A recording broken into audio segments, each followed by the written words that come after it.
Question है कि 55 वर्षों में किम की आयु उसकी वर्तमान आयु की 12 गुनी हो जाएगी। उसकी वर्तमान आयु कितनी है ये हमें बताना है, ठीक है ना। बहुत ध्यान से देखना, वैसे तो आसान क्वेश्चन है लेकिन फिर भी जो नए बच्चे हैं वो थोड़ा ध्यान से देखें।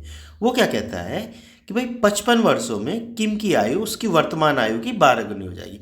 मतलब 55 वर्षों में वो क्या कह रहा है कि जो किम की आयु अब है ना उसके 55 वर्ष बाद मान लेते हैं किम की आयु x वर्ष है, ठीक है ना। एक लाइन का क्वेश्चन है, ध्यान से देख लेना। लेकिन किम की आयु बराबर मान लेते हैं कितनी, x वर्ष, ठीक है बच्चों। अब 55 वर्ष बाद हमने 55 वर्ष जोड़ दिए, ठीक है ना। ये x वर्ष थी उसमें 55 जोड़ दिए, क्या हो जाती है उसकी आयु।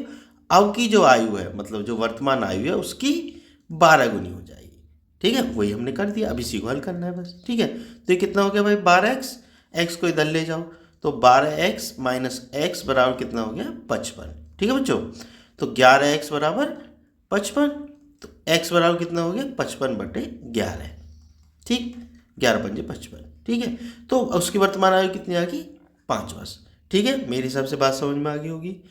और बच्चों एक बात और बता दूं कि मैं रेलवे, एसएससी, यूपी पुलिस, ठीक है ना, इस तरह के जो भी एग्जाम है मतलब जिनमें मैथ आता है, खासकर ये अपना जो मैथ मैं अभी बता रहा हूँ इस प्रकार से, और एडवांस मैथ भी, क्योंकि एसएससी में एडवांस मैथ भी आता है, रेलवे में एडवांस मैथ आता है, ठीक है। तो मतलब कहने का मेरा ये है कि जितने भी क्वेश्चन आए हुए हैं प्रीवियस ईयर्स पेपरों में, ठीक है ना, इनके रेलवे, एसएससी और इनके, तो उन सब के सॉल्यूशन मैं अपने इस यूट्यूब चैनल पे डालूंगा, ठीक है ना। अभी तो क्या है मैं थोड़े कम क्वेश्चन डाल रहा हूँ, लेकिन मेरा प्रयास ये है कि जल्दी से जल्दी मैं सारे क्वेश्चन डाल दूँ जो बच्चों को इधर उधर भटकना ना पड़े। क्योंकि होता क्या है कि भाई आप किसी भी चैप्टर को लेके बैठे, अब आजकल क्वेश्चन इकट्ठे हो गए, 600 क्वेश्चन है हर चैप्टर में लगभग। मान लो टीचर आपका, अगर कोचिंग भी आप जाते हैं, कोचिंग वैसे जाना चाहिए, लेकिन कोचिंग भी आप जाते हैं तो टीचर कितने करवा देगा, 30 करवा देगा आपको, बाकी क्वेश्चन तो खुद ही करने हैं ना।